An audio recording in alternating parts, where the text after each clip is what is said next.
চুরি হয়েছে, আপনারা কই আসলেন? আমার হাজব্যান্ড তো জামুরা স্কুলে চাকরি করে, উনি তো 11টার সময় চলে গেছেন। আমি আমার পৌরসভাতে 12টার সময় মিটিং ছিল, আমি 12:30টায় বাড়ি থেকে বেরিয়েছি। তো এই 12:30টার সময় যখন বাড়ি থেকে বেরিয়েছি তখন তো আমি গেটে তালা এবং ঘরে তালা দিয়ে গিয়েছি।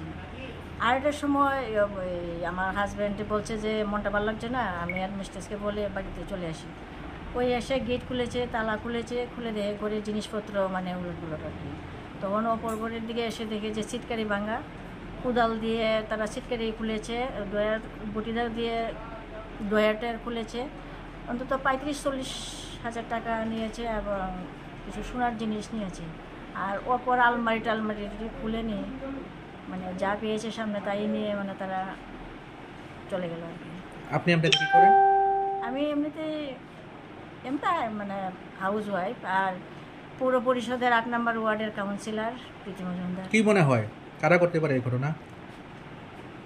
এই যে দুপুরবেলার ঘটনাটা, সেটা তো মনে হয় যেন যে এই যে নেশাকৃত যে ছেলেরা আছে, মানে অল্প বয়সের যে একটা গ্রুপ আছে, তারাই মনে হয় লক্ষ্য করেছে। আমি যে 12:30টার সময় বেরিয়েছি, আর আমার ওই পাশের বাড়িতে আমার দাদা আছে, আমার বাসুর, উনি টিউশনি করেন। যখন এই ছাত্ররা পড়ে যায়, গার্জিয়ানরা ওদের ছেলে মেয়েদের নিয়ে যাচ্ছে, তখন উনি লক্ষ্য করেছেন যে আমাদের বাড়ির সামনে 3-4 জন ছেলে মানে একটু কেমন জানি ইতস্তত করছে। উনি তো একটা সন্দেহ করেননি যে দিনের বেলা হয়তো এমন একটা ঘটনা হবে।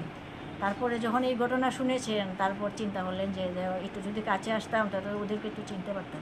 এত ঘনবসতি এলাকা, এই এলাকার মধ্যে এরকম একটা ঘটনা ঘটাইলো, তো এলাকার মানুষ কি কি বলছে? এই এলাকার মানুষ বলতে সবাই, এই এলাকার মানুষ একটা সন্দেহের বসে আছে যে মানে এত অঞ্চলে একটা নেশার কারবার খুব, মানে তারা নেশাগ্রস্ত ছেলেরা আছে যে যারা একটু অল্প বিস্তর এই নাই সেই নাই বাড়িতে চুরি মানে টুকটাক করছে।